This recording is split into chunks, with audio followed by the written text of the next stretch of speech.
صدر سرکل کے تھانہ صدر جلالپور جٹا پولیس کی کارروائی، بندوق پمپ ایکشن اور چرس 1130 گرام برآمد، ملزمان گرفتار، مقدمہ درج۔ ڈی ایس پی صدر سرکل چودھری سعید احمد کی زیر نگرانی منشیات فروشوں اور اسلحہ ناجائز رکھنے والوں کے خلاف آپریشن جاری۔ ایس ایچ او صدر جلالپور جٹا ایس آئی راجہ احسان اللہ نے اپنی پولیس ٹیم کے ہمراہ علاقہ میں کریک ڈاؤن کرتے ہوئے ناجائز اسلحہ لے کر گھومنے والے ملزم نصیر احمد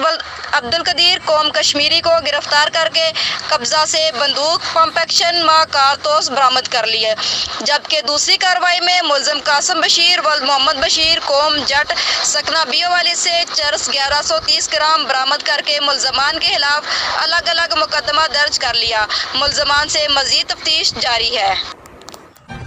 ہر لمحہ ہر خبر شان سے